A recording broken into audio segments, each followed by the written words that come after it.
Karama TV amawulire agaliwo agaaka konfamingibwa Banayuganda n'Abanigeria babaningibwa okubeera nga bagenda e Dubai. Njagala owulirize bulungi kuba waliwo videos ezitambula, waliwo n'amalowoozi agatambula, naye njagala nkulage babaninze Bannayuganda batya. UAE mukimanyi nti yakadipotinga obeera Bannayuganda nga 15,000 beyakadipotinga ng'ensonga ezo zibeera kubeera nga balina overstay e Dubai. Kakati lwaki yataddewo Banayuganda n'Abanigeria? Kirabise nti Banayuganda n'Abanigeria bakyasinze mu nsi zino ate bakyasinze okubeera nga bazza emisango, ddala emisango gy'okubeera nga bakola nga tebalina work permits n'okubeera nga bali ku overstay. Gavumenti ya UAE nesalawo negamba, njagala owuliriza bulungi, nti buli Munnayuganda agenda okubeera ng'ayingira mu UAE alina okubeera ne diramu 15,000 zezo miliyoni 5 ku akawunti ye.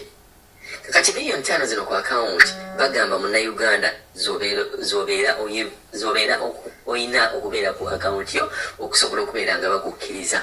Naye kino kiri ku bantu abajja ku visit visa. Ate jjukira Bannayuganda basinga ogende Dubai babeera bagendedde ku visit visa. Kakati ne kigambibwa nti omuntu oba talina miliyoni 5 ku akawunti yo ojja kubeera nga togenda. Eno bagitaddewo. Naye njagala mbalage nti kino ekyogamba nti miliyoni 5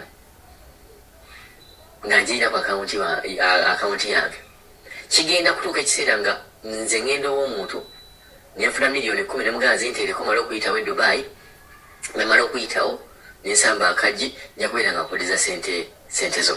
Wabula ekizibu ekikyaliwo kakati nti bakitadde ku buli muntu yenna ajja ng'ali ku visit. Kati extension za visit visa zigenda kubeera nga ziri almost impossible. Ate nga ne bwoddayo okubeera nti n'oba oyagala okufuna visa bagamba obasookodde mu nsi yo ate babeere nga bafollowing up sente zino bazikozesa otya, akawunti zino zavaako zitya, bwewagenda okuvisitinga bintu ki byewali interested in era biki byewavisitinga nti ogamba wali tourist, nti ebintu bigenda kubeera nga bikyukamu. Ate bigenda kubeera nga bikyuka ate nga bikyukira ddala lwansonga ate nabo bateekamu sente nnyingi nnyo okubeera nga abantu bano bwe bakwata ekikwekweto bukwekweto kye bakwatisa abantu, ekyo ekikwekweto bakiteekamu sente empiririvu obungi. Ne babakwata ate babateeka mu deportation camps oba deportation centers, ate era namo ne bateekamu sente nnyingi nnyo okubeera nga babalabirira okubaliisa, kuba abantu abamu bwe bafunirayo obuzibu era olina okufuna help ne bwebeera first aid. Neera help eyo ebeera nga ekostinga sente nyingi nnyo.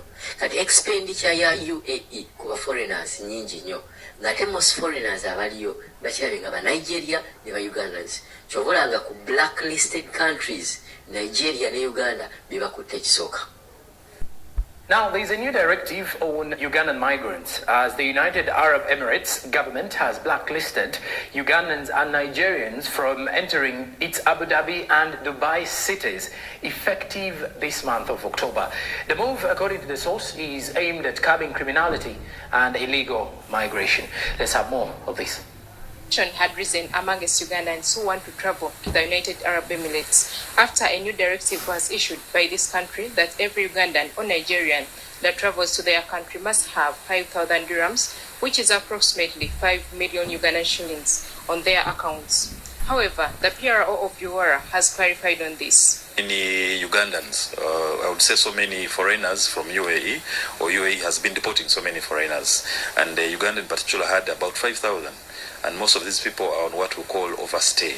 So the government of UAE thought it wise that instead of continuously receiving these people, they decided now they limit the entry to specifically those that come with a specific amount of money. And this applies to specifically those who are going